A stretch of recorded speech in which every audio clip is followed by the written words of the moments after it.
Forge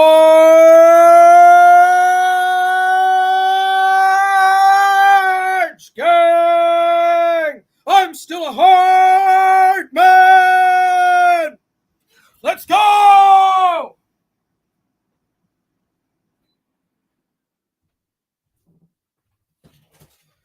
Forge gang! All right, so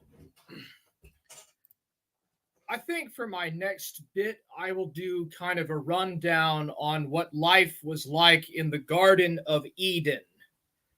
The Garden of Eden with Adam and Eve, and what it could have possibly have been like. Yes, there is real gang activity in the chat. Little Shimmy just be freestyle, I was just be riding, motherfucker. You know, we were just riding. We just be riding, going out with the gang, going gang bang, gang bang, bang, gang banging. Let's go. All right. So this will be a continuation of the first part that I did on prehistory. And I will very briefly cover the possibility of what life might have been like in the Garden of Eden.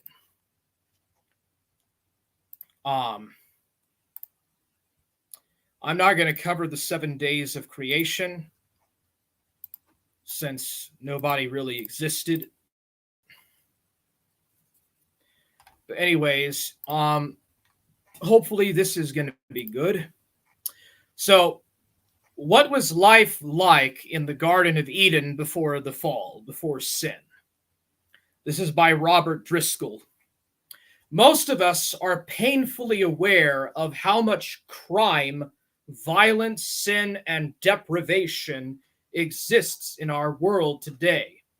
If you are ever in doubt about that fact, just take a look at the evening news. The Christian sees this as the effect of sin in our world. We know that this is a result of the fall of man. The situation persists because too many people love the darkness rather than the light. Gospel of John, chapter 3, verse 19. However, there was a time when the world was sinless. What was life like before the fall, before Adam and Eve disobeyed God and brought sin into the world?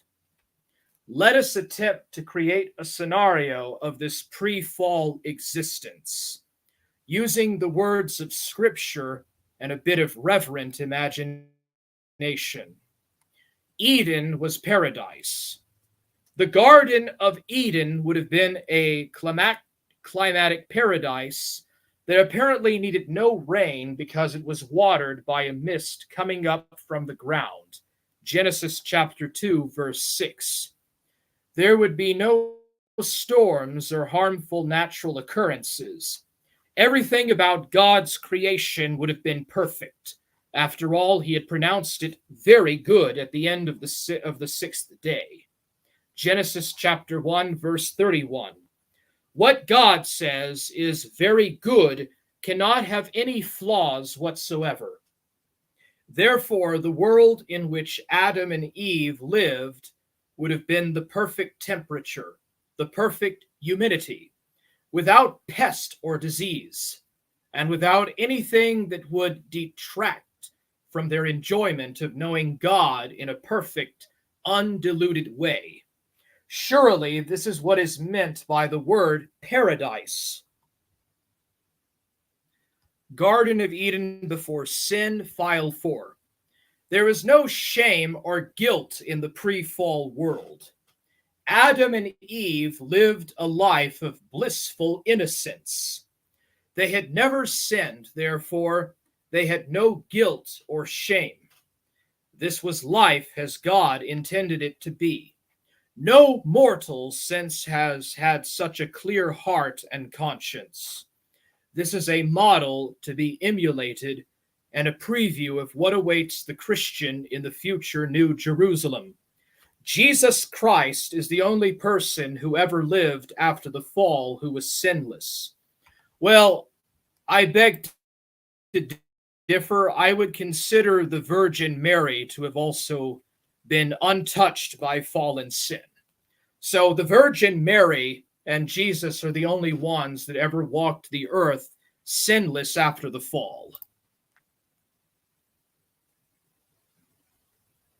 Everyone else experiences the shame and guilt of being unclean before a holy God. The only way this shame and guilt can be dealt with is by trusting in the good news that Jesus Christ paid the penalty for our sin. He died on a cross or a tree so that we might be forgiven of the sin that separates us from God and results in this shame and guilt. Perfect relationships. Adam and Eve enjoyed a relationship with God and with each other that was unhindered by the disruptive power of sin. The Bible even indicates that God may have taken on a physical form in order to walk with Adam and Eve in the garden, Genesis chapter 3, verse 8. What an amazing thing to be able to do. Adam and Eve were the only two people on earth, and they were privileged in a way that no one since has been. They met and communed regularly with the creator of the universe. This is not out of the question when we remember that there was no sin present to prevent this kind of relationship. The fellowship they enjoyed with God was unhindered by anything. Genesis chapter 2, verse 25. The first marriage. Genesis chapter 2, verse 24 gives us the first outline for marriage. Therefore, a man shall leave his father and his mother and hold fast to his wife, and they shall become one flesh. This tells us several things. First, it tells us that marriage, the way God intended it, should bring the man and the woman back into that oneness in which he originally created them, Genesis chapter 1, verse 27. A marriage that is dedicated to God by a husband and a wife determined to do God's will surely succeed. Verse 24 also tells us that no matter how a worldly, ungodly culture views sex, God's original intention was for it to be a beautiful thing between a husband and a wife. There is no other legitimate expression of our sexuality. This verse tells us how the Creator meant sex to be. It is to be between a husband and a wife, period. Both man and animals ate plants for food. Genesis chapter 1, verse 29 to 30. The biblical record tells us that both men and animals ate plants, not each other, before the fall. This would have allowed them to have a much less violent relationship than we see today. It appears that it was not until after the flood that God allowed man to begin to hunt and eat animals. Genesis chapter 9, verses 1 to 3. Initially, Adam and Eve lived among the animal kingdom in a perfect peace. God had given them dominion over the fish of the sea and over the birds of the heavens and over every living thing that moves on the earth. Genesis chapter 1, verse 28. Indicating that man was to exercise God's will over creation. The first couple's daily routine. Adam was to tend the garden, Genesis chapter 2, verse 15, and Eve was to be his helpmate, Genesis chapter 2, verses 18 to 19. This indicates that work was to be a part of God's perfect creation. However, since the ground had not yet been cursed, this work would be a joy rather than a tedious chore. Genesis chapter 2, verse 1 to 2 tells us that God rested on the seventh day and blessed it and made it holy. In Exodus chapter 23, verse 12, included in the passages where God was instructing his people on how he wanted them to live, God formally declared the Sabbath as a day of rest. He said that work should be done during the other 6 days of the week, but the seventh day was to be a day of rest. It is interesting to note that the lunar orbit around the Earth establishes measurements for a month. The orbit of the Earth around the Sun is how we measure a year. We also measure a day by the Earth's rotation in relationship to the Sun. One rotation equals 1 day. There is nothing that defines for us a 7-day week except the Genesis chapter 1 account.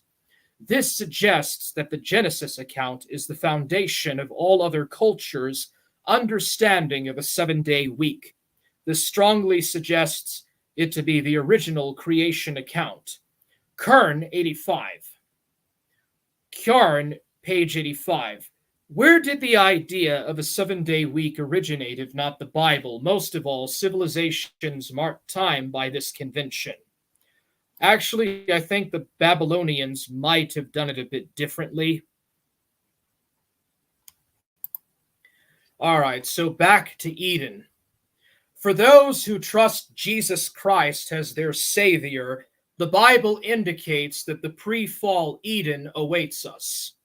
When one becomes a follower of Jesus, the heart and conscience are cleansed and become as those of the first man and woman. The new heaven and the new earth spoken of in the book of Revelation, chapter 21, verse 1, is thought by many to be a recreation of the universe, a future place for those who have put their faith in Jesus. It will be a new Eden, one without the presence or the problem of sin. Whether one holds to this interpretation of Revelation chapter 21, verse 1 or not, it is a biblical fact that when one places his or her faith in Jesus Christ, one immediately becomes a new creation, a new creature. The old has passed away, behold, the new is come. 2 Corinthians chapter 5, verse 17. God has provided a way to be free from the guilt and shame that accompanies sin. God sent his Son, Jesus Christ, to die on a cross to pay the penalty for our sins. All we have to do is trust him with our lives, honoring and serving him the way he meant for us to do. In that way, we will be forgiven of our sins.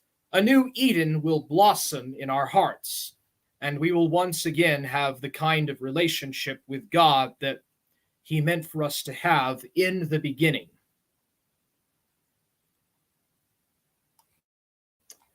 All right. So that's just kind of an outlining, sort of outlining what the state of the pre-fall world would have been like.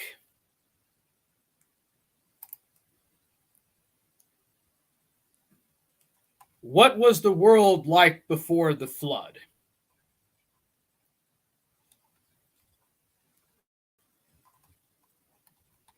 So nobody actually knows what the pre-flood world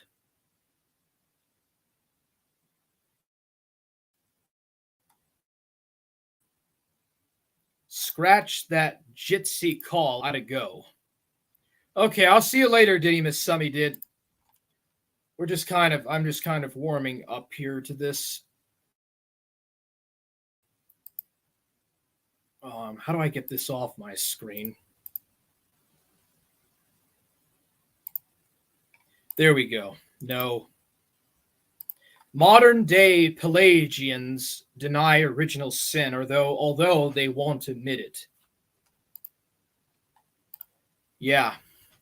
Okay, so what was the world like before the Great Flood by Matthew Castro? A few months ago, I had the opportunity to visit the Ark Encounter with my family during fall break.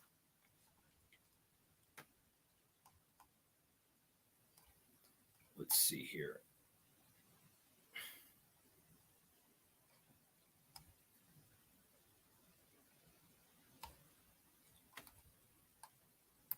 Yeah, it talks about mighty ones in the earth. A month ago, I had the opportunity to visit the Ark Encounter with my family during fall break. If you are unfamiliar with the Ark Encounter, It is a real replica of Noah's Ark and located outside Cincinnati in northeast Kentucky. I would be lying if I told you I was full of anticipation. I assumed that it would be a lazy attempt at using a well-known biblical story to build a Christian theme park for Disney boycotters. We arrived at the Ark encounter and walked down a path to the Ark, which is massive and impressive to behold. I learned it is the largest entirely wood construction in the world today. The path to the Ark had several ancient Mesopotamian design tablets that illustrated different portions of the Genesis story. I was surprised by the biblical thoughtfulness that was used in the tablets. After carefully reading each tablet along the path, we slowly walked due to our dumbfounded amazement at the size of the Ark. We eventually walked inside the full replica of Noah's creation. We viewed the different cage replicas that demonstrated potentially how different size animals were kept during the flood. The amount of thoughtfulness and details used inside the Ark was unexpected. One of my favorite elements to the Ark encounter was the displays and information about the historical period from the creation to the flood. We call this period of human history the antediluvian period. We only have 6 chapters in the Bible that address this period, which are Genesis chapters 1 to 6. The people of the Ark encounter used the limited data in Genesis to construct an interesting theory about this period. In this article, I will outline what the pre-flood world may have looked like and put in proper historical context the devastation of God's judgment on the world through the flood. Antediluvian period. The antediluvian period, or the period from the creation of the world to the global flood, is demonstrated in the Bible in Genesis chapters 1 to 6. We know that God created the universe in 6 days and rested on the 7th day. He created man and woman in his image on the 6th day. The account by Moses of the period becomes more specific when we are given the names, geography, and actions of the first person in history. God names the man Adam and places him in a garden formed by God called Eden, which is in the east. Moses provides some more geographical clues to Eden has a garden surrounded by 4 rivers. The first is the Pishon, which is connected to the land of Havilah. The second river is Gihon, which flowed around the whole land of Cush. The third river is the Tigris, which flows east of Assyria. The fourth river is the Euphrates. Therefore, we can deduce a guess to the general area of Eden, which may have been around modern-day Iraq and Iran. Adam was tasked with naming the animals, and then God created the woman from the rib of Adam. She was then given the name Eve by Adam. Adam and Eve were the first generation of humans on the earth. They were exiled from Eden due to their failure to keep God's singular law, which was to refrain from eating from the tree of the knowledge of good and evil. They were deceived by Satan, who took the form of a serpent at the time of the deception, and humanity was removed from the presence of God, their creator. Sin and death entered the world after the sin of the first generation. Adam and Eve migrated east from Eden and had a son named Cain. Eve then gave birth to another son who was named Abel. Due to Adam's sin, he was now forced to difficult labor on the land for food. Adam began cultivating the land and shepherding herds. Cain, Adam's firstborn, was a worker of the ground, and Abel was a keeper of sheep. Therefore, we began to see farming and agricultural practices be established early in the antediluvian period. However, we also see the negative attributes of the world early in this period. Cain, out of jealousy of God's acceptance of Abel's sacrifice, murdered his brother. The world quickly began to be impacted negatively by Adam and Eve's sin in the garden. This theme of wickedness and violence in the world becomes the crux of the flood story. Adam and Eve had other sons and daughters. Genesis chapter 5, verse 4. They had another son named Seth. Adam and Eve most likely built a community with their many offspring, where they cultivated the land and herded sheep. Adam lived from 930 years, which provided the opportunity for a large family of both sons and daughters to populate their family settlement.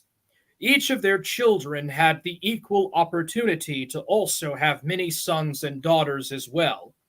Seth, Adam's heir, also had other sons and daughters, and he lived for 912 years.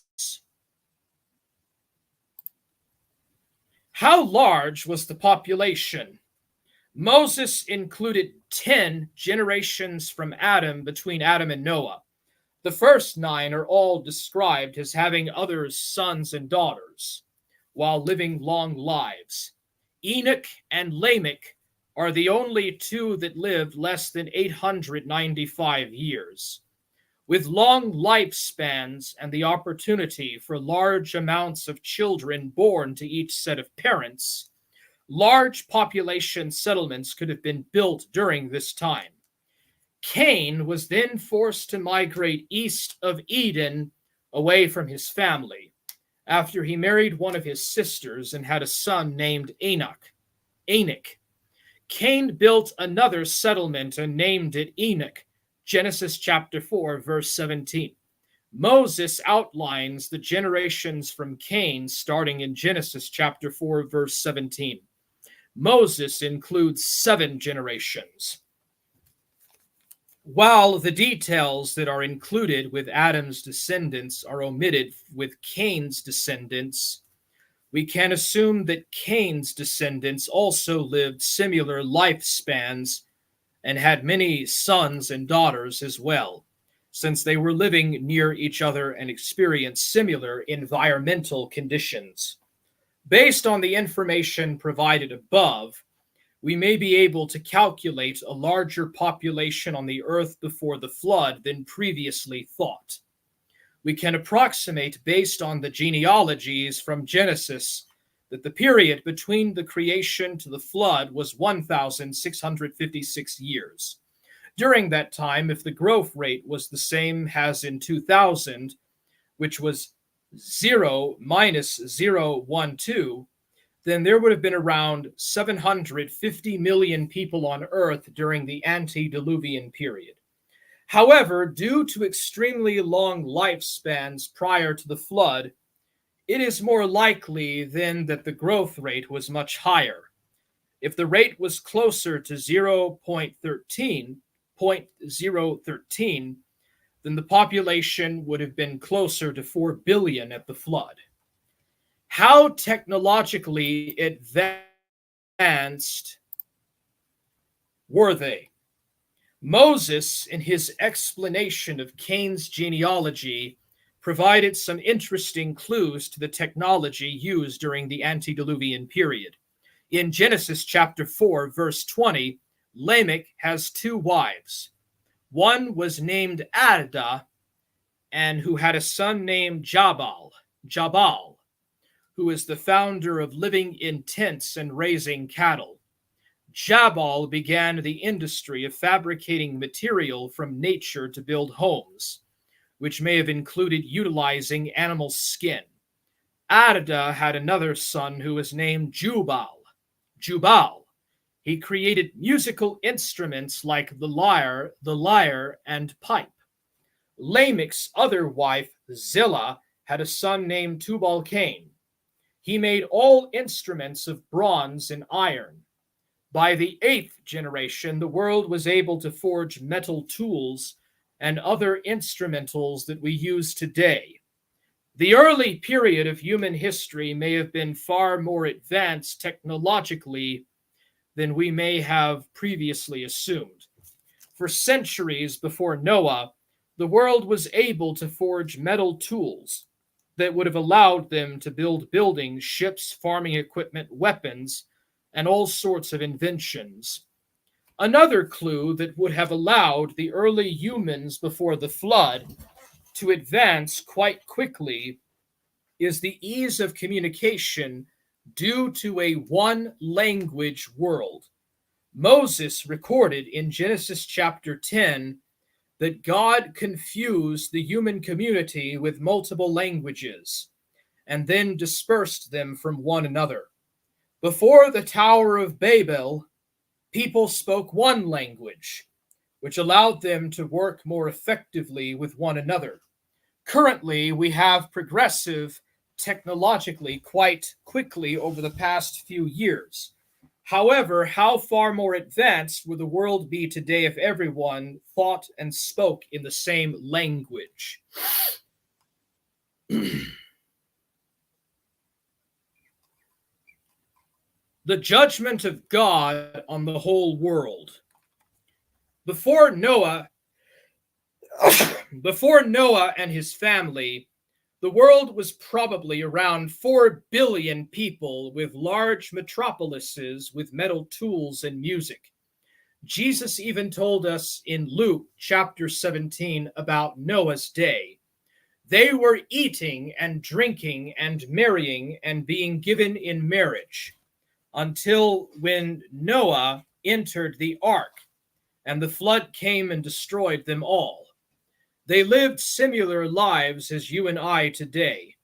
However, what is also true than has today is the sinfulness of the world. Moses recorded that Seth and his family began to call upon the name of the Lord, Genesis chapter 4, verse 26. Enoch, the son of Jared, was taken to heaven by God because he was faithful to God, Genesis chapter 5, verse 24. During the days of Noah, we learned that the wickedness of man was great in the earth. Genesis chapter 6, verse 5. We can assume from Cain's murder of his brother Abel that the world was filled with similar violent intentions. Metal weapons would have been forged during the time to wage war on others, as the human heart is filled with jealousy and envy like Cain. Some form of idol worship should be assumed as well, since many did not call out to God like Seth, Enoch, and then Noah. We are told in Genesis chapter 6, verse 5, that every intention of the thoughts of his heart was only evil continually. They followed the way of the serpent like Cain and lived in opposition to God. They became children of the serpent. Noah is the only one left on the earth that knows and follows God. Genesis chapter 6, verse 9.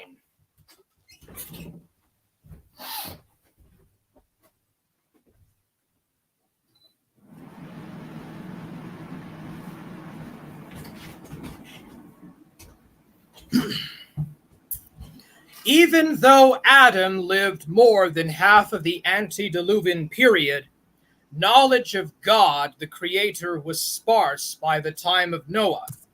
It is heartbreaking that a population of 4 billion potentially and only one family walked with God. The human heart is easily led to wickedness and abandonment by God. God declared to Noah that he was going to judge humanity with a global flood. Genesis chapter 6, verse 17. Because they were corrupt in every way, God was going to show grace on Noah and his family alone. God informed Noah to build an ark that would be able to store Noah's family and 2 of every kind of life-breathing animal. The rest of the world was left to be judged by God. We have to consider this judgment by God in context. This is not Sodom and Gomorrah, the Canaanite invasion, or another isolated judgment of God. God destroys 4 billion people and 1,600 years of architecture, arts, and technology with one flood. God said to Moses, I have determined to make an end of all flesh, for the earth is filled with violence through them. Behold, I will destroy them with the earth. Genesis chapter 6, verse 13. God did what he promised. He used flood waters to wipe clean the world's corruption. Noah and his family alone were redeemed from the wrath of God on sin. Every piece of evidence of that civilization was erased. The many potteries and tools were lost. The only thing that remained is God's account of the antediluvian period, which is included in Genesis chapters 1 to 6.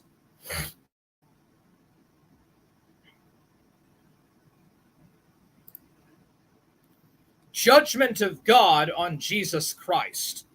The story of Noah's flood properly manifests God's only hatred of sin. The flood is a major demonstration of the consequences of sin.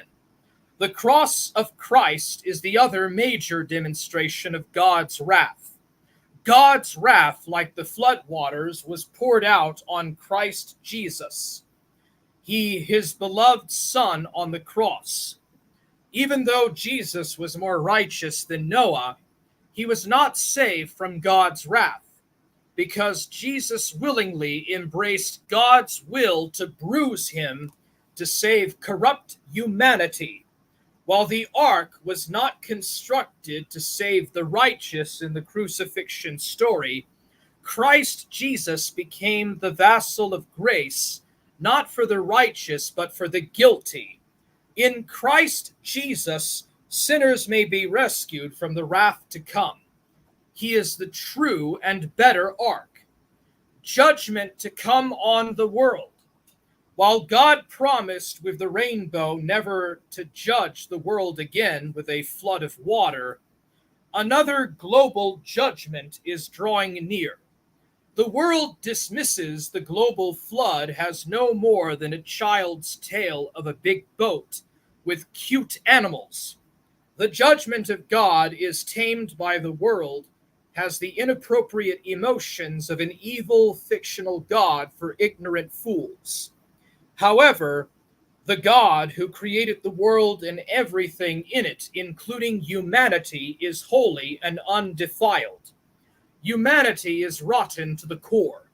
Everyone in the world deserves the full wrath of God, which was put on full display with the flood. When you consider the historical reality that God judged the entire world during the antediluvian period, then the possibility of another judgment on the whole world, full of people and cities and technologies, becomes more real. John wrote in Revelation chapter 19, verse 15, "From his mouth comes a sharp sword with which to stoke down the nations, and he will rule them with a rod of iron. He will tread the winepress of the fury of the wrath of God Almighty. All flesh will be slain. All will be judged again. Civilizations with people, architecture, arts, and technologies will be destroyed once again. The only way of escape is not a great flood, but the God-man, Jesus Christ. By faith in Christ Jesus alone, you will escape the wrath to come."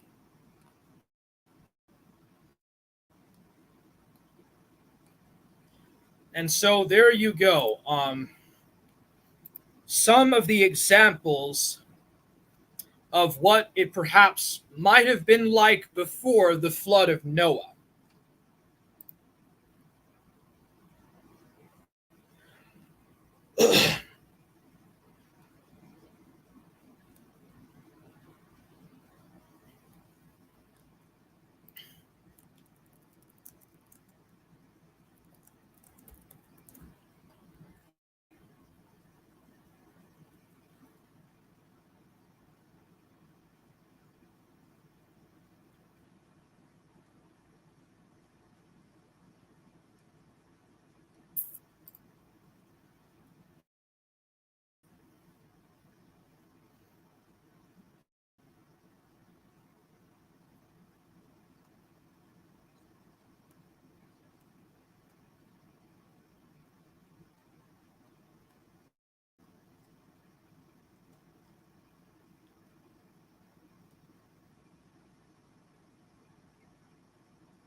All right, so this is Life After the Flood by Dr. Tim Chaffee.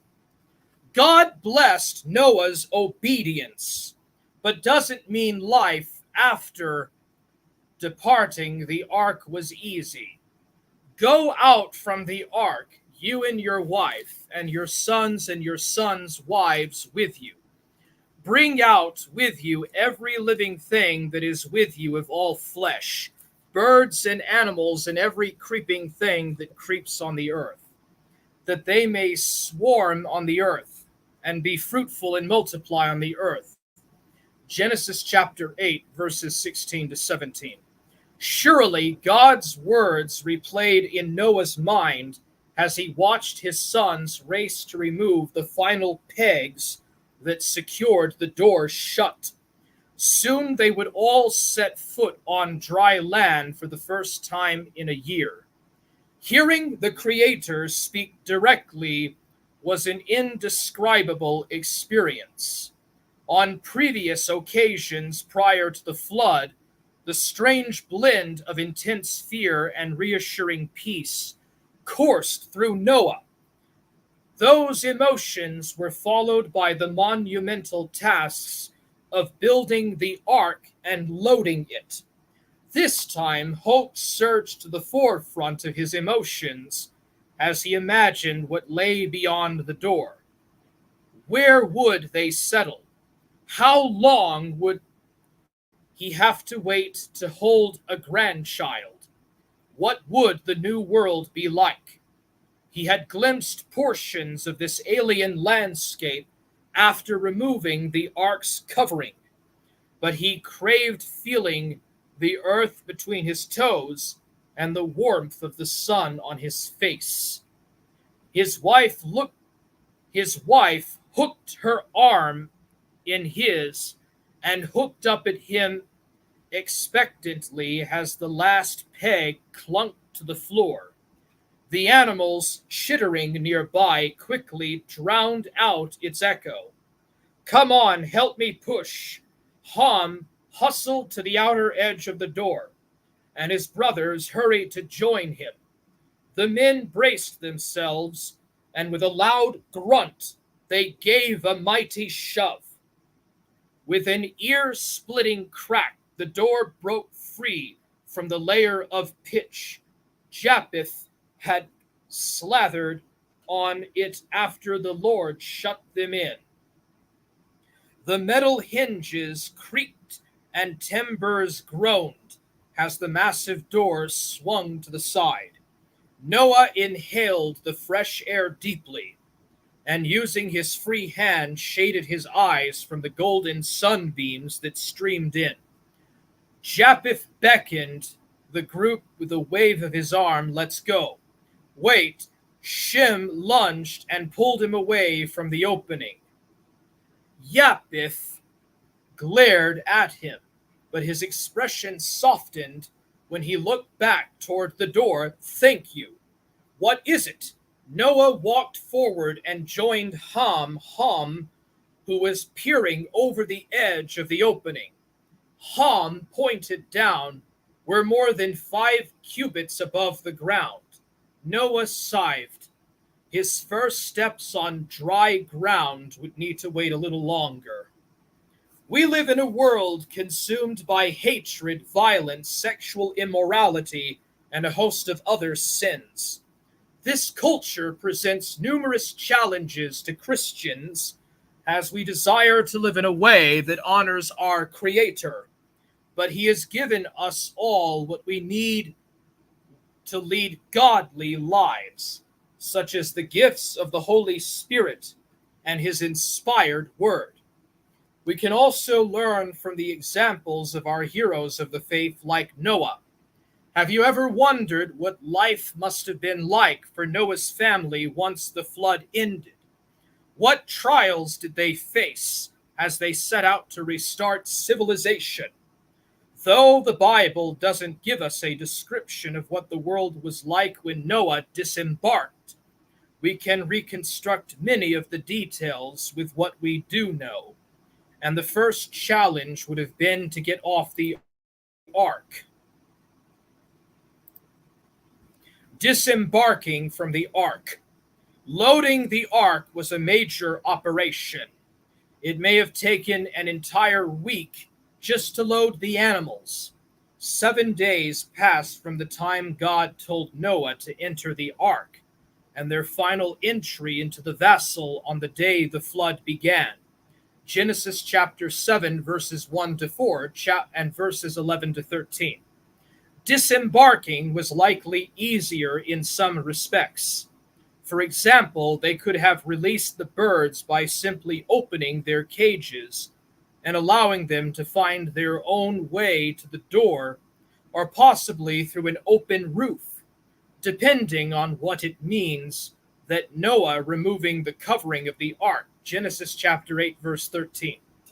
Unloading the remaining animals may have been far more time consuming.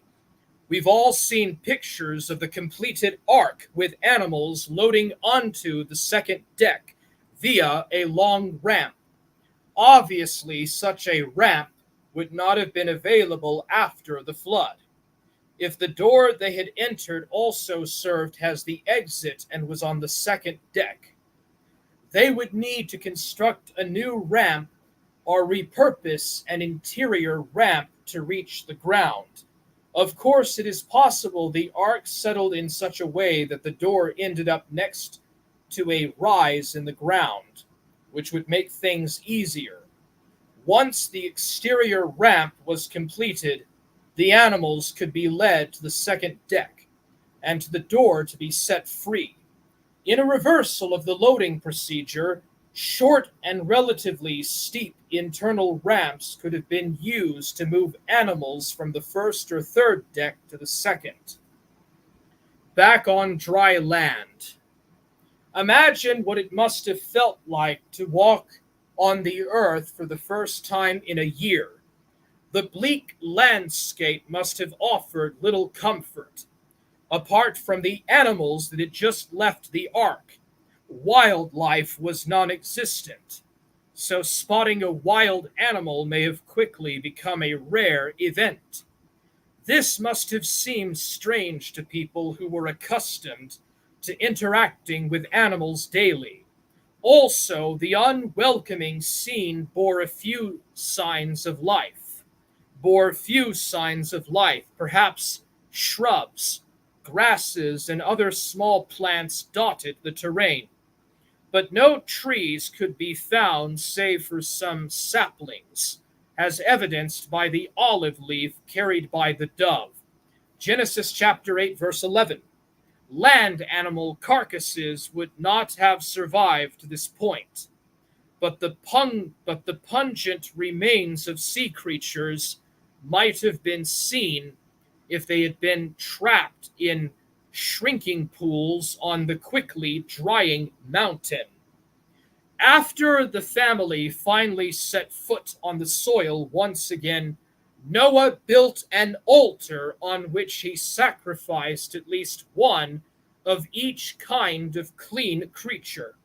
Genesis chapter 8, verse 20. The Bible does not reveal what material he used to construct the altar. Perhaps they repurposed bits of the ark or materials they brought with them.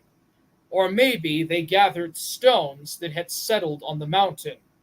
God blessed Noah and his sons, telling them to multiply and fill the earth.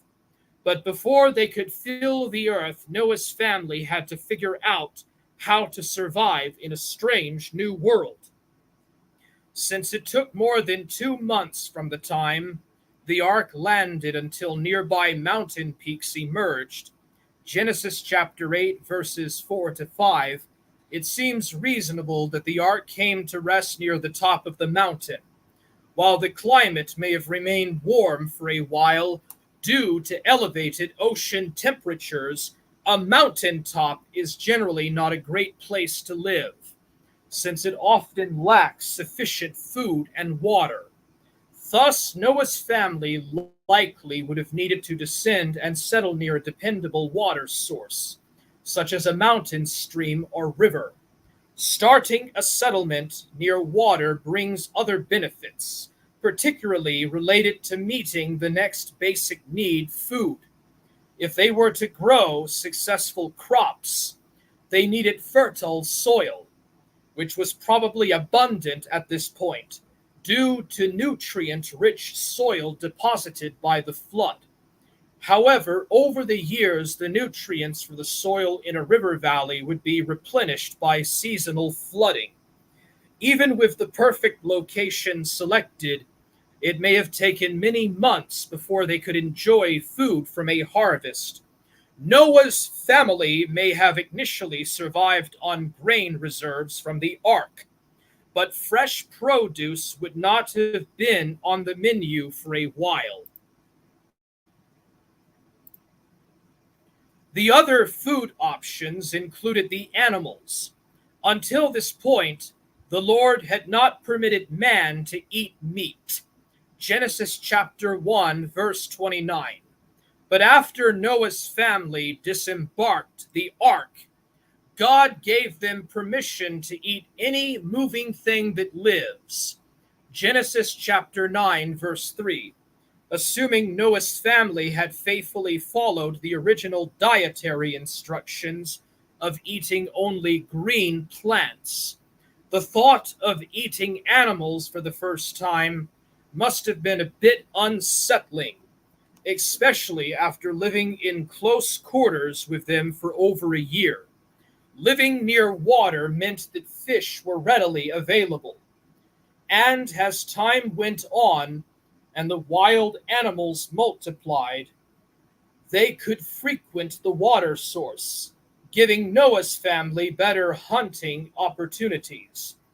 Another food source was the clean animals, which may be one of the reasons the Lord sent 7 pairs of 7 of each clean kind, such as the cattle and goat/sheep kinds. Besides being food sources, these creatures were likely very useful for Noah's family, just as today some of them could be hooked up to a plow or used to power a mill, and others might have provided milk that could be processed into cheese and other products.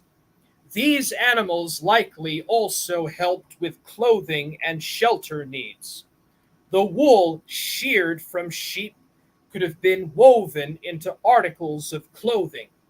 Animal hides have long been used for clothing and shoes or sandals. The hides could also be stretched and stitched together to create a tent covering. Some people have suggested that Noah's family might have reused wood from the ark to build shelters, but this is unlikely. The infamous incident involving Ham reveals that Noah slept in a tent. Genesis chapter 9, verse 21. The tent posts may have come from the ark, but the covering was likely made of animal skins. Also, this event occurred at least a few years after the flood. Noah had already planted a vineyard and made wine from its fruit. But grapevines generally do not yield fruit until 3 years. Also, Ham's son Canaan was cursed because of this incident. And if Genesis chapter 10 verse 6 lists Ham's sons in their order of birth, then Canaan would have been his 4th son.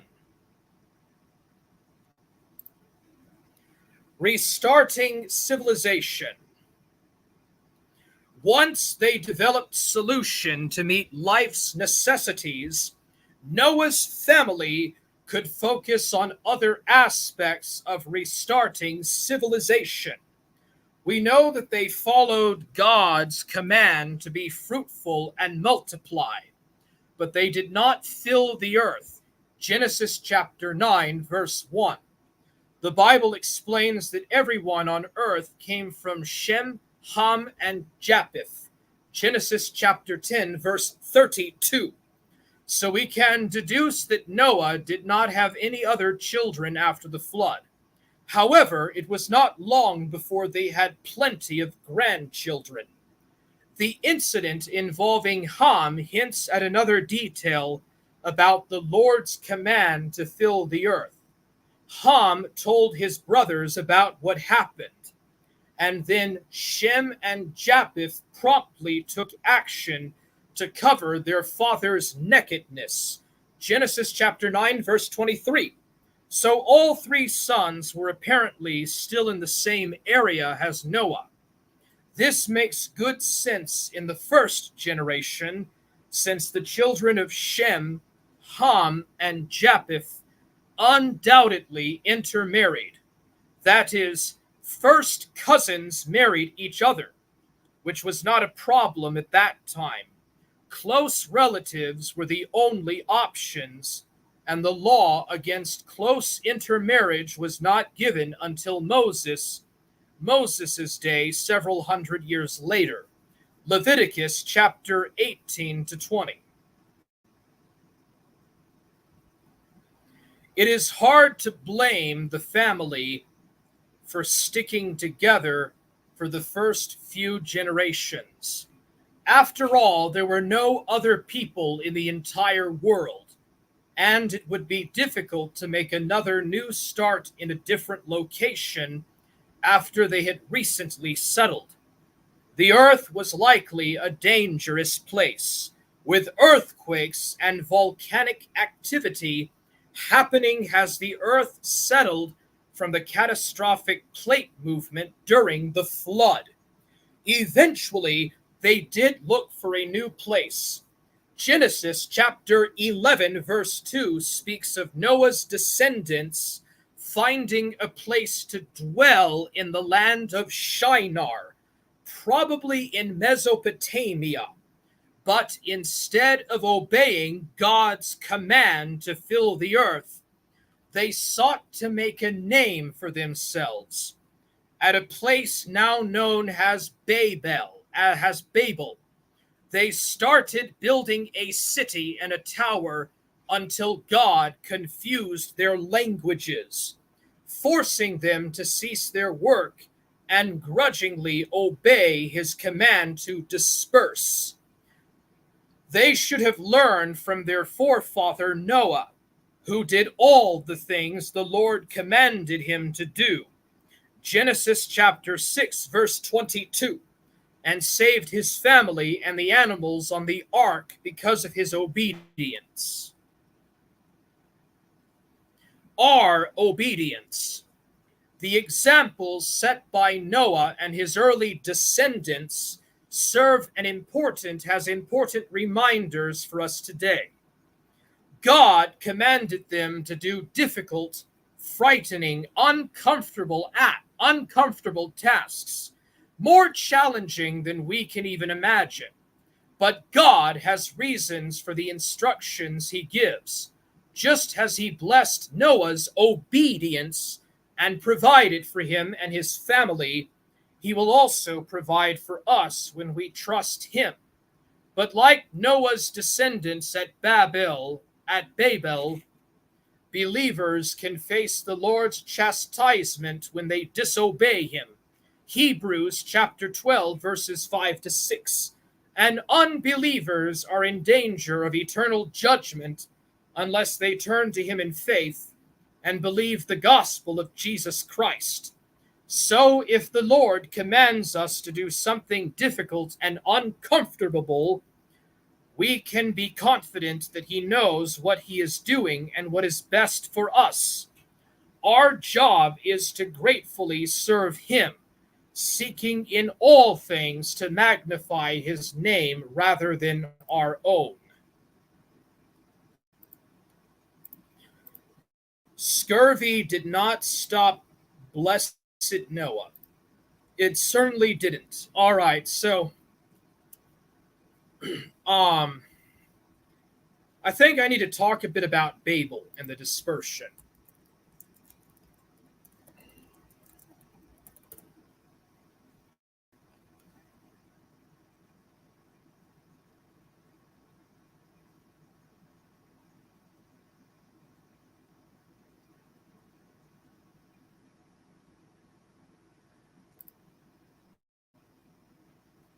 so let's see here.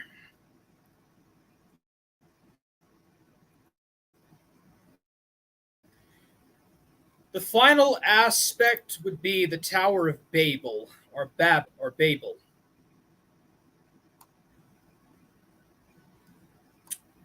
And then I can finally bring this to a close. And by the way, Pentecost in Acts chapter 2 is the direct opposite story to the Tower of Babel. So just as Jesus dying on the cross is the undoing of the fall of Adam and Eve, Pentecost and speaking in tongues is the undoing of the Tower of Babel and God's confounding of the tongues at the Tower of Babel.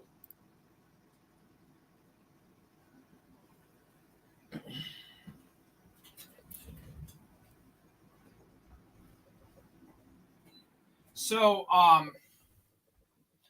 we have examples of ziggurats in Mesopotamia, Sumerian ziggurats, and other really high, tall buildings in Sumeria and Mesopotamia, and they could be seen as later examples of the Tower of Babel. The pyramids of Egypt could also be seen likewise as perhaps repetitions of the earlier Tower of Babel, but we don't absolutely know for certain. So the Tower of Babel story, what really happened, Michael S. Heiser. Most children who have attended Sunday school classes can tell you what happened at the Tower of Babel. King Nimrod wanted to be famous, so he convinced the people of Babylon to build a great tower that would reach heaven. God could see that the people were becoming prideful and decided that he should go down and mix up their language so they couldn't understand each other. This teaches us that pride is bad and helps us understand where all the world's languages came from. Most adults don't really have an understanding of this story that's any more sophisticated. But Dr. Michael S. Heiser, author of The Unseen Realm, Recovering the Supernatural Worldview of the Bible, would like to remedy that. In his article, adopted from his popular book, Heiser explains what really happened at the Tower of Babel and unpacks its implications. Then he goes on to show how the New Testament corrects what happened in the Tower of Babel story. Interpreting the Tower of Babel story, the famous Tower of Babel story and how it was built about much more than an ill-fated construction project and language confusion. It's at the heart of the Old Testament worldview. Babylon was where people sought to make a name, Shem, for themselves, by building a tower that reached the heavens, the realm of the gods. The city is cast as the source of sinister activity and knowledge. Genesis chapter 11, verses 1 to 9 reads, "Now the whole earth had one language and the same words. And as people migrated from the east, they found a plain in the land of Shinar and settled there. And they said to each other, 'Come, let us make bricks and burn them thoroughly.' And they had brick for stone, and they had tar for mortar. And they said, 'Come, let us build ourselves a city, and a tower whose top reaches to the heavens, and let us make a name for ourselves, lest we be scattered over the face of the whole earth.' Then Yahweh came down to see the city and the tower that humankind was building. And Yahweh said, 'Behold, they are one people with one language, and this is only the beginning of what they will do. So now nothing that they intend to do will be impossible for them. Come, let us go down and confuse their language there, so that they will not understand each other's language.'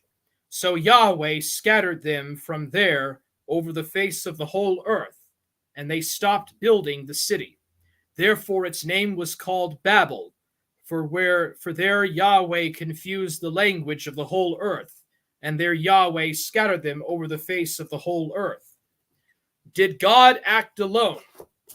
You will notice right away that there is the same sort of plural exhortation going on in verse 7 as you find in Genesis chapter 1, verse 26. Then God said, "Let us make mankind in our image, in our likeness, so that they may rule over the flesh, over the fish in the sea and the birds in the sky, over the livestock, and all the wild animals, and over all the creatures that moveth along the ground." The verse has Yahweh proclaiming, "Let us go down and confuse their language," as was the case in Genesis chapter 1, verse 26. The plural announcement is followed by the actions of only one being Yahweh. So Yahweh scattered them, chapter 11, verse 8. The extrapolation of the Tower of Babel story. It is at this point that most Bible readers presume there's nothing more to think about. That's because other Old Testament passages that speak of this event tend to be omitted from the discussion. The most important of these is Deuteronomy chapter 32, verses 8 to 9. Then the Most High gave to the nations their inheritance. When he divided mankind, he fixed the borders of the peoples, according to the number of the sons of God. But the Lord's portion is his people, Jacob his allotted heritage. God dispossesses the nations. Deuteronomy chapter 32, verses 8 to 9 describes how Yahweh's dispersal of the nations at Babel resulted in his disinheriting those nations as his people. Disinheriting those nations as his people. This is the Old Testament equivalent of Romans chapter 1, verses 18 to 25, a familiar passage wherein God gave humankind over to their persistent rebellion. The statement in Deuteronomy chapter 32, verse 9, that the Lord's portion is his people, Jacob his allotted heritage, tips us off that a contrast in affection and ownership is intended. Yahweh, in effect, decided that the people of the world's nations were no longer going to be in relationship with him. He would begin anew.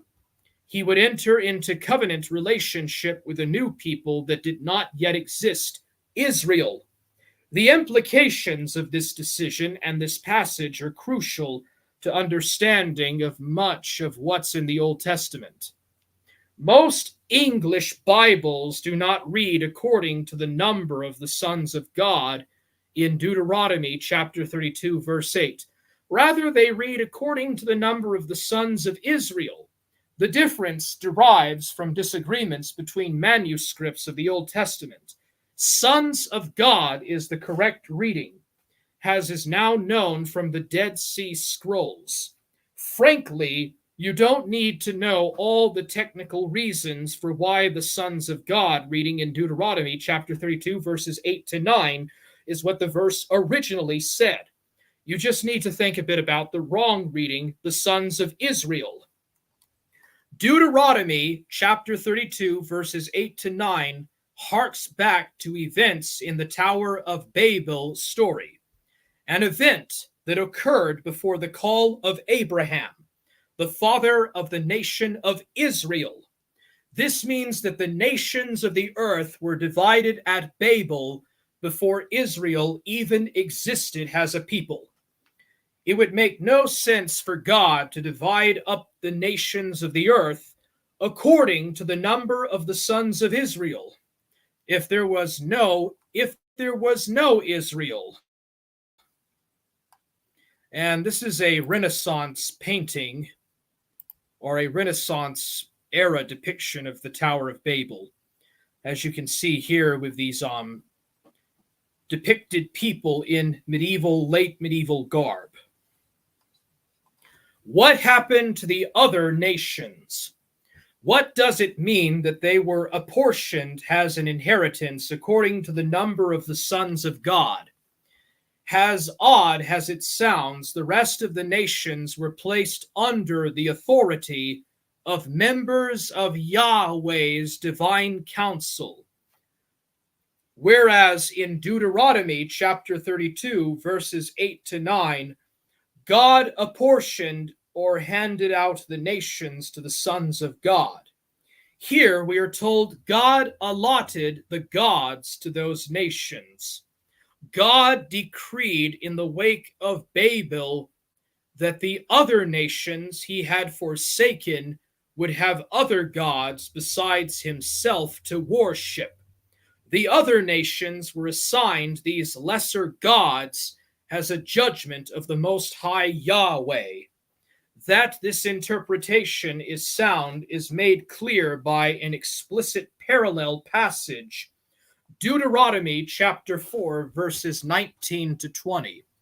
There, Moses says to the Israelites, "And do this so that you do not lift your eyes toward heaven and observe the sun and the moon and the stars, all the host of the heaven, and be led astray and bow down to them and serve them, things that Yahweh your God has allotted to all of the peoples under all of the heaven. But Yahweh has taken you and brought you out of the furnace of iron from Egypt to be a people of inheritance to him, as it is this day." Deuteronomy chapter 4, verse 19 to 20 is the other side of God's punitive coin. It is as though God was saying, if you don't want to obey me, I am not interested in being your God. I'll match you up with some other God. Psalm 82, where we started our divine council discussion, echoes this decision. That psalm has Yahweh judging other Elohim, sons of the Most High, for their corruption in administering the nations. The psalm ends with the psalmist pleading, "Rise up, O God, judge the earth, because you shall inherit all the nations." Linking Babel to Genesis chapter 6. It might seem that God's response at the Tower of Babel incident was overly severe, but consider the context. The point is not that Yahweh was a glorified building inspector. Gods were perceived to live on mountains. The Tower of Babel story is regarded by all scholars as one of Mesopotamia's famous man-made sacred mountains, a ziggurat. Ziggurats were divine adobes, places where Mesopotamians believed heaven and earth intersected. The nature of this structure makes evident the purpose in building it, to bring the divine down to earth. The biblical writer wastes no time in linking this act to the earlier divine transgression of Genesis chapter 6, verses 1 to 4.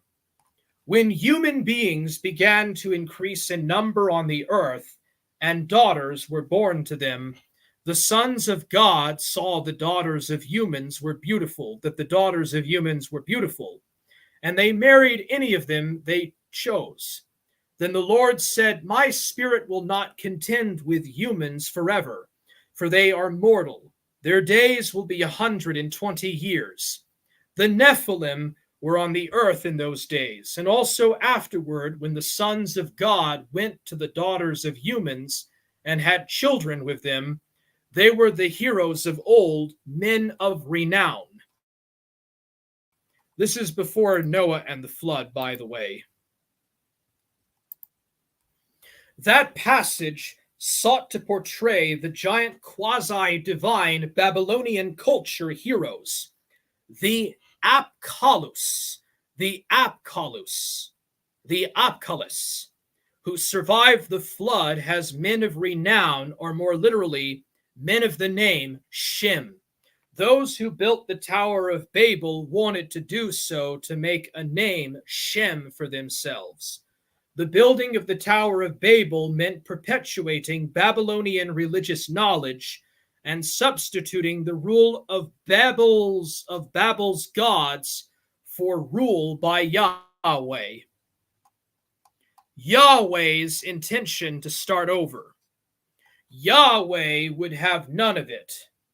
After the flood, God had commanded humanity once again to be fruitful and multiply and fill the earth. Genesis chapter 9, verse 1. These words reiterated the original Edenic intention. But instead of obeying and having Yahweh be their God, the people gathered to build the tower. The theological messaging of the story is clear. Humanity had shunned Yahweh and his plan to restore Eden through them. So he would shun them and start again. While the decision was harsh, the other nations are not completely forsaken. Yahweh disinherited the nations. And in the very next chapter of Genesis, he calls Abram out of, you guessed it, Mesopotamia. Again, this is not accidental. Yahweh would take a man from the heart of the rebellion and make a new nation, Israel. But in his covenant with Abram, God said that all the nations of the earth would be blessed through Abram, through his descendants. Genesis chapter 12, verses 1 to 3. The covenant language reveals that it was God's intention.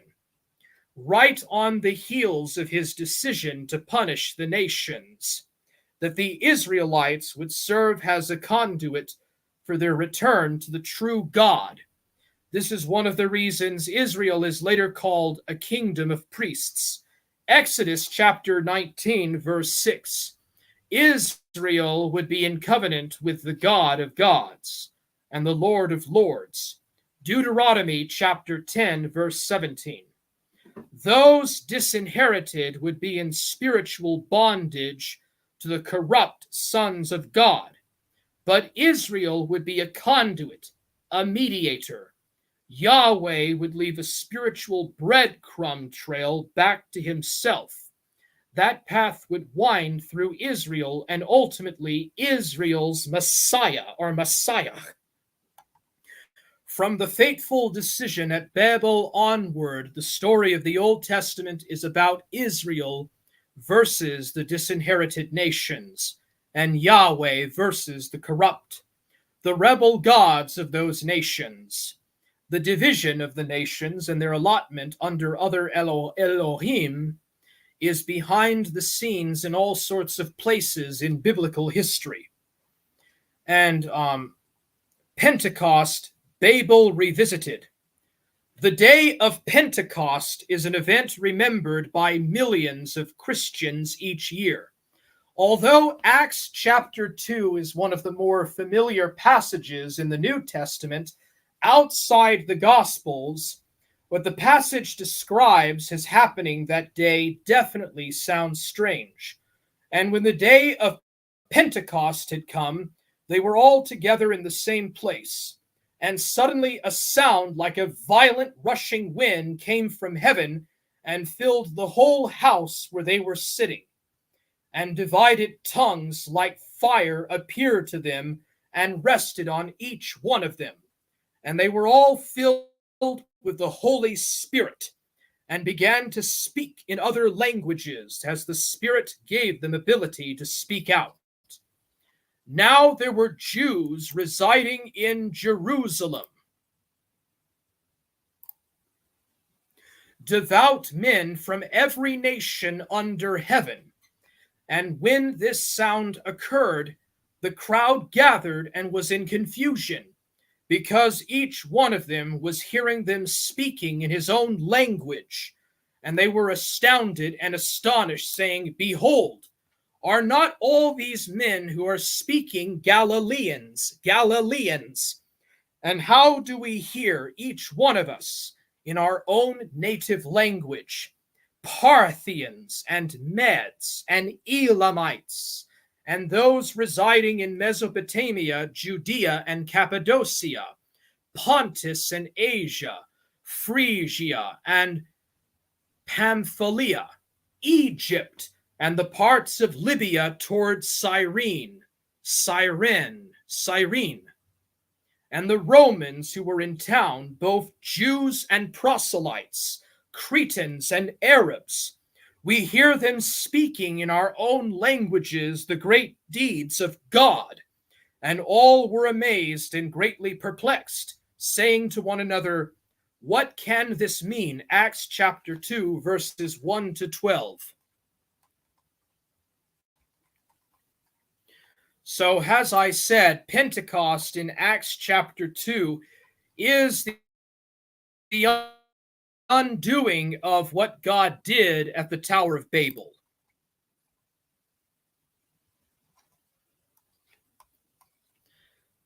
Unlocking the wind and fire imagery.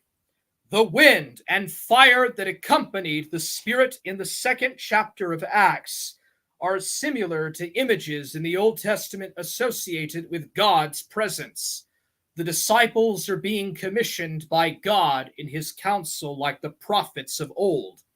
The whirlwind is familiar from divine encounters of Elijah, 2 Kings chapter 2, verse 1, verse 11, and Job chapter 38, verse 1, chapter 40, verse 6. This motif is often accompanied by storm imagery, which can also include fire, Isaiah chapter 30, verse 30. Having wind as an element in describing God's presence makes sense, given that the Hebrew word translated wind can also be rendered spirit/spirit, ruach.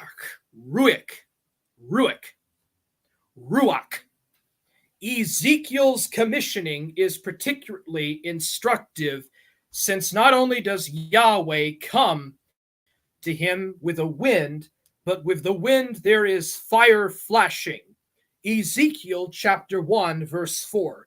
Burning fire is a familiar element of divine council throne room scenes.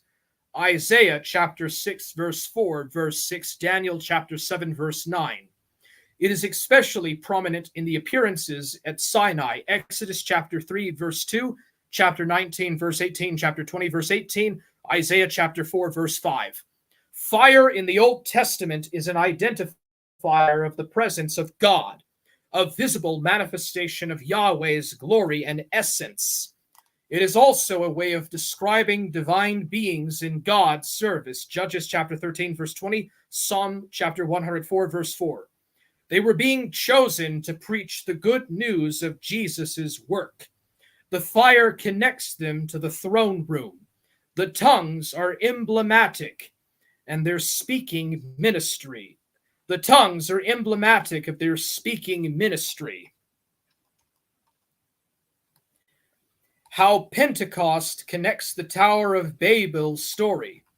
At first glance, there doesn't seem to be much in the Pentecost description relating back to the incident at Babel, which had such cosmic, geographical, and theological importance in the Old Testament. That first glance would be mistaken. There are two key terms in the passage that connect it back to Babel in an unmistakable way.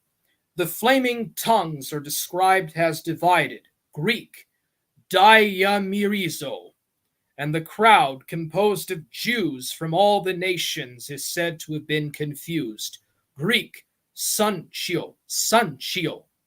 The second term, sunchio, verse 6, is the same word used in the Septuagint version of the Babel story in Genesis chapter 11, verse 7.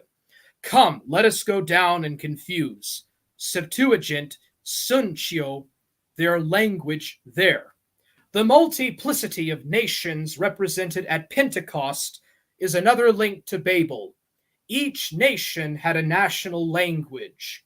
More importantly, all those nations referred to in Acts chapter 2, verses 9 to 11, had been disinherited by Yahweh when they were divided. The other word of importance, diamerizo, verse 3, is also used in the Septuagint, but not in Genesis chapter 11. It is found exactly where one would expect it if one were thinking in cosmic geographical terms. Deuteronomy chapter 32, verse 8.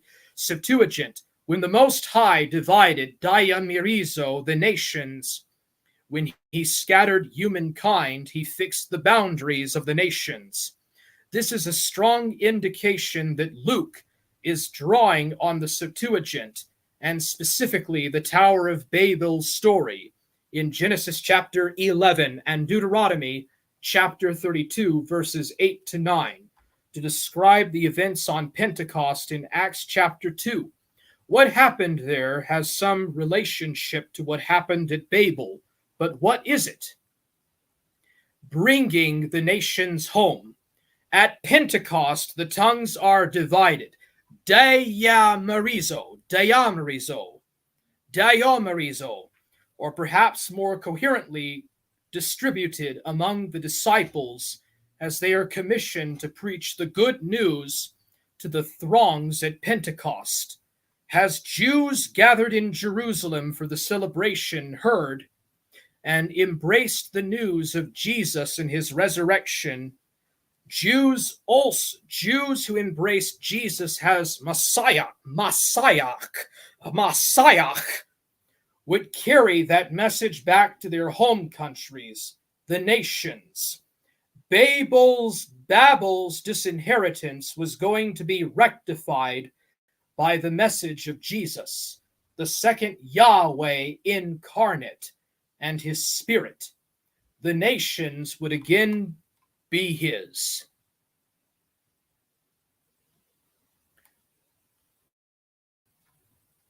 All right, so maybe as a final note, I'll talk about the fall of Lucifer.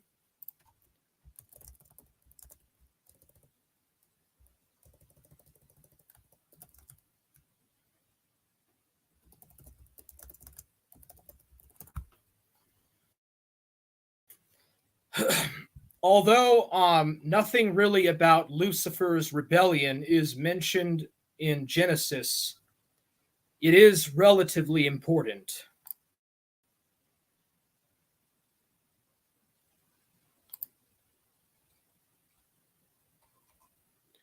So, relatively quickly, Ezekiel chapter 28, verses 12 to 15. Consider what he was. He was the pinnacle of what God can create by fiat. That is what is suggested in the wording of this passage. He was the seal of perfection, the most perfect creation, full of wisdom and beauty. He was made with precious stones as part of his body. Music, beautiful music, was intrinsic to him. He had an exalted position as the covering cherub. He walked where God ruled amidst the fiery stones. He had it all. It should have been enough for him, but he began to think, I am still one step down from the top. I really don't have it all. I want to rise to the next level of management. I want to be the CEO of the universe. I think I'll overthrow God. Richard T. Rittenboff. Ezekiel chapter 28, verses 14 to 17. Satan is not a snake, a serpent, or a crocodile. He is not what men like to picture him as being. He was a powerful, supremely intelligent, beautiful, free moral agent, an angelic one. But because he could not control his thoughts in making comparisons and evaluations, his intellect, authority, and his beauty led him to feel superior to others, to misuse them and circumstances solely for his benefit. Perhaps even his knowledge of God's plan affected him. Perhaps he knew God was eventually going to create man and give him the potential to enter into the God family. Knowing how he was, with thoughts beginning to arise about how beautiful, intelligent, and powerful he was, and what an important position he had, he would have to serve these clay things made in God's image and prepare them to become greater than he. What a put down! It is certainly possible that he thought such things, and maybe his pride motivated him to thwart that plan. His pride began plowing the way to move him in another direction, one against God. He felt that he had a better way, which began with knocking God from his throne. John W. Rittenboff. Jude chapter 1, verse 6. Who did not keep their proper domain can also be translated, who did not keep their positions of authority. It shows that God assigned them a stipulated responsibility, a set place, but they left it. The set place was on the earth. They mounted an attack against God in heaven. Defeated, they were cast down to earth, and the place where they were originally given as their domain instead becomes a prison, a place of restraint. Revelation chapter 12, verses 3 to 4 and verse 9. 2 Peter chapter 2, verse 4. So that just very briefly is a bit of a talk about Lucifer's rebellion, the war in heaven, and the origins of the devil, which is kind of not really mentioned in Genesis.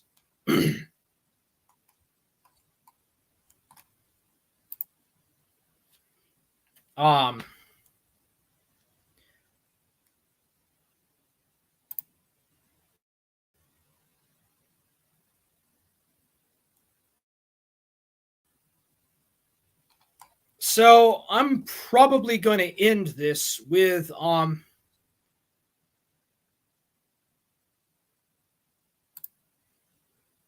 yeah, I'm going to we'll go ahead and go to Deuteronomy, the book of Deuteronomy, which is the fifth book of Moses, the fifth book of Moses. And I think I'll end it here.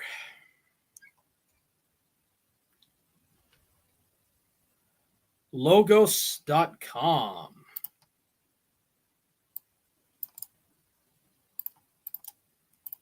So I think this is a good way to end the stream, since I'm doing the creationist account of early life on the earth.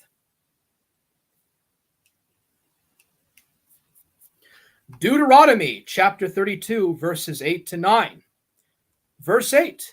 When the Most High gave the nations their inheritance, when he divided mankind, he fixed the borders of the peoples according to the number of the sons of God. Verse 9. But the Lord's portion is his people, Jacob his allotted heritage. And that is where I will end the stream. So we're done. All right. I'll look very quickly through the comments. Creel says, 07, gang, gang, gang. Are you Jeff Berry? Wait a second. Are you Jeff Berry, dude? You were Jeff Berry the whole time. Dang. I don't even know. Gang activity in chat. Interdimensional Lizard says, indeed. Code of Truth says, forge. Krail has some emojis. Code of Truth says, Jesus Christ was sinless. He was. He was the second and final Adam. Didymus Summy did. Warhammer, I have a question on this topic, if you can fire up a gypsy call. Are you still in chat? Didymus Summy did? Do you have a Discord or like a StreamYards or something? You could come into StreamYards to chat if you want. Code of Truth. The concept of a sinless Mary was over 1,000 years after Christ's death. That is bullshit, Code of Truth. What primary source do you have in regards to this? because the Greeks composed the theory of the Blessed Theotokos in the 4th century. The discussion about the Theotokos is in one of the first 2 ecumenical councils. I think it was discussed it was either First Nicaea or Chalcedon. But the idea of Mary, okay, if you're talking about the Immaculate Conception, that was in 1855. However, the Orthodox, who do not believe in original sin, they said that the Blessed Theotokos was untouched by corruption, and she had to be incorrupt in order for the blessed Christ child to be born through her in the Nativity. So you cannot have a sinful mother and a sinless child. That's not how it works. Crail, when you consider man's fall from grace and paradise, it's hard to deny original sin. Yeah, Saint Augustine and Origen were the first people, to my knowledge, that really talked about original sin. But it was not until much later in the Middle Ages that people really believed in it. The Orthodox do believe in a fallen nature, but they use different parameters and descriptions to talk about it than Catholics. Krill, the Eden story also reads like the origins of consciousness itself. Oh, with the tree of the knowledge of good and evil? Yeah, I could see where you're going with that. Didymus Sumidid says modern-day Pelagians deny original sin, although they won't admit it.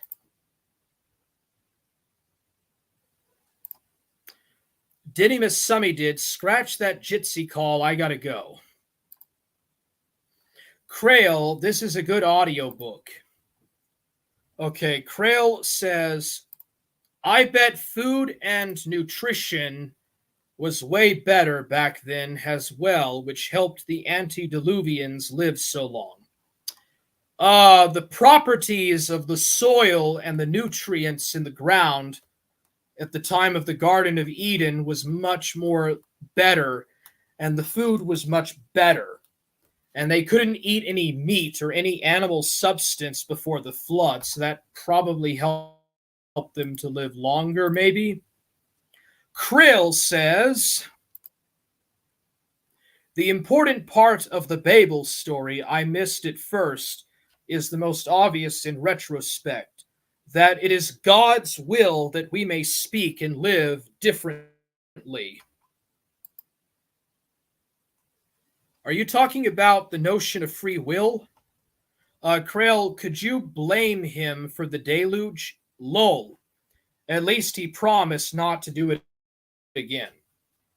Well, he's going to bring a flood of fire to destroy the entire earth at the end of days.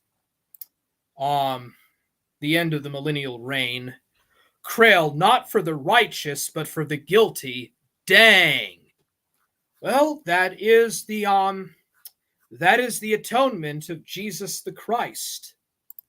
It is a covenant of grace, not of good works, not of laws, not of the works of man, but of the works of love, faith, and inherent goodness. Krell, I like that correlation of Christ has more perfect ark. Well, the Catholic Church says the Virgin Mary is the new Ark of the Covenant of the Church. But yeah, it's a good comparison. Jesus is basically akin to the tree of the knowledge of good and evil. Crail says, death being swallowed up in victory, all up in there. Based. Crail, scurvy did not stop blessed Noah. Did they actually have scurvy back then? I thought that scurvy was like a mutation that happened later. trans-Columbian phase. I mean, I don't know, dude. Rick Perry says, Forge Gang! I am still a hard man. How are you doing, Rick Perry? All right. That's going to be it, man. Thank y'all for coming, and y'all have an awesome weekend. Next time, I'll do Ancient Egypt. Bye for now.